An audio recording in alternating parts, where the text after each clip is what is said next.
الدائم العطاء والجود الموجود قبل كل موجود، والصلاة والسلام على رحمة المهداة سيدنا وحبيبنا وعظيمنا وقائدنا محمد صلى الله عليه وسلم.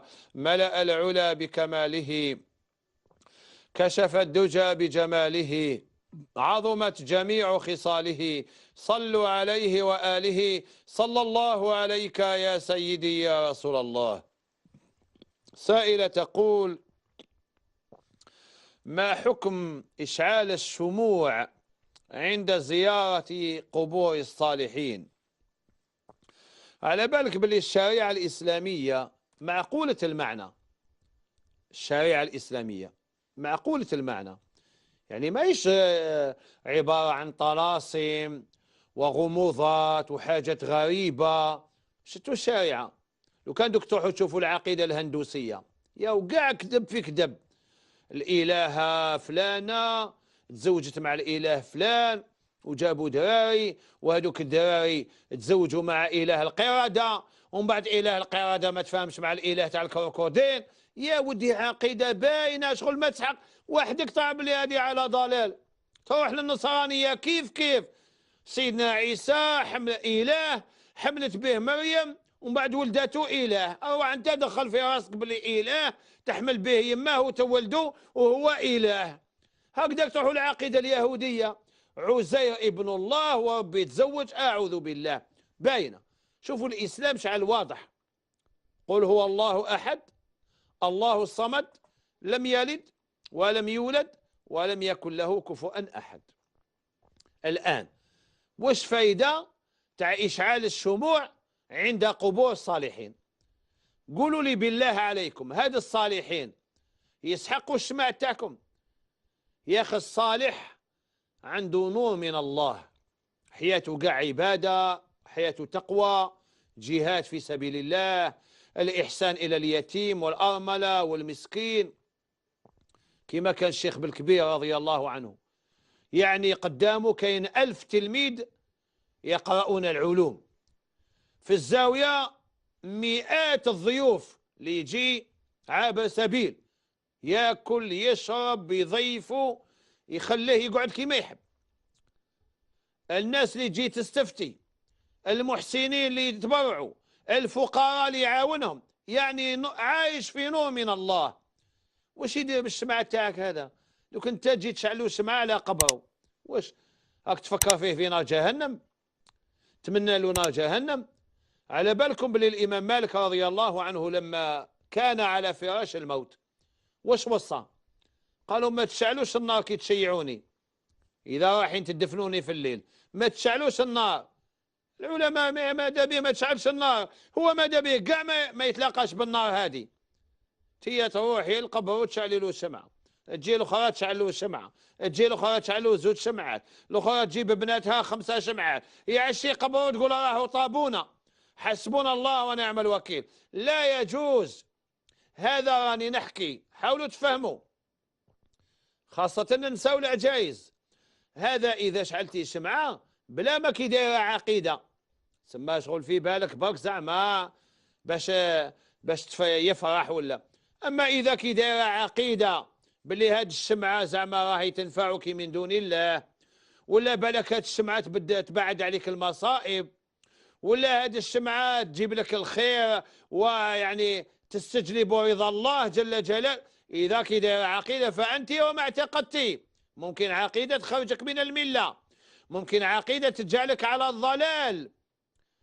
بصح قولوا لي مين جات الشمعة في القبور؟ هاو سؤال مهم. بكري جداتنا ما كانش كاين الكهرباء، ما كانش صونا الغاز، ما كانش الوانب، كانوا كي يروحوا يزوروا قبور الصالحين. وشفتوا انتم الصالحين الغالب تاعهم مدفونين في الجبال، مدفونين داخل مغارة، مدفونين في مكان مظلم. كانوا يشعلوا سمع باش يشوفوا برك. هذا ما كان، ما كانوش دايرين نية واحدة أخرى، شمعة باش تشوف. لما جات فرنسا النصارى عندهم هذا الاعتقاد الباطل، يشعلوا الشموع عند القبور. جمال الوجه مع قبح النفوس كقنديل على قبر المجوس. هو لتحت أو يشعل فيه النار ويزيدوا له النار من الفوق. فهمتوها؟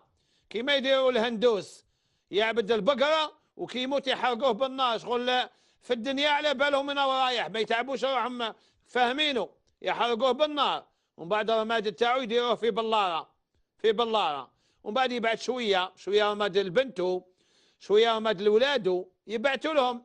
واحد يسكن في دبي يبعتوا له رماد تاع باباه داروا فيه بلارة، ومن بعد كي راح يخدم مرته طيبت شلاضة ودارت فلفل الكحل، ومن بعد كي جا كلا عجبو الماكلة بزاف عجباتو، قال لها اليوم يبنينا، قالت له درت لك هذاك فلفل الكحل اللي جبته، ولا يبكي قال لها هذاك بابا كلا باباه في الشلاضة، حسبنا الله ونعم الوكيل. أما لا تروح دير الشمعة على قبر لا يجوز، الطواف بالقبر لا يجوز، لأن الطواف لا يكون إلا بالكعبة، هذا قاع من المحرمات. ولذلك أنا أتمنى على وزارة الشؤون الدينية يديرونا مطوية تطبعها الدولة، يديروها فقهاء في آداب زيارة المقابر، ويحطوها في كل مقبرة، كل ما واحد يروح المقبرة يعطوا له هذيك المطوية باللغة العربية والإنجليزية والفرنسية والأمازيغية، بكل اللغات. احنا المهم الناس تفهم آداب زيارة القبور. كي ولاو عندنا ناس يديروا السحر في القبور، كي ولاو عندنا ناس تدي معاها كاس كروط وفيه الكاشي رايحة المقبرة، تروح على 8 تخرج على 8 تاع الليل. حسبنا الله ونعم الوكيل، حسبنا الله ونعم الوكيل. لا يجوز. عندك شمعة خليها على دارك، نهار صونا القاس تقطع تريسيتي تصيبي الشمع في الدار، ما انت قاعد ديرها على المقبرة. هذاك ولي الله واش يدير بالشمعة تاعك؟ هو ربي مستعلو القبر تاعو. سائل من تيسم سيلت يقول: هل يجوز لي أن أمنح زكاتي لابني عمره 25 سنة متخرج من الجامعة ولم يعثر على عمل؟ شفت مسكين 25 سنة قرأ في الجامعة الابتدائي المتوسط الثانوي الجامعي الجذع المشترك، باش يخرج بطال، قاعد التعب باش يخرج بطال. يجوز لك، نعم يا سيدي، يجوز لك أن تعطي زكاتك لابنك البالغ العاجز عن الكسب، يحوس خدمة ما صابش، يجوز لك تعطي له المال حتى يفتح عليها ربي إن شاء الله. سائل يقول: بعت قطعة أرض بثمن بخس بسبب الإرهاب الذي احتل المنطقة التي أسكنها وهربت بجلدي وأريد اليوم استرجاع أرضي، فهل يجوز لي ذلك؟ نعم يجوز لك، لأن هذا بيع المكره، بيع المكره.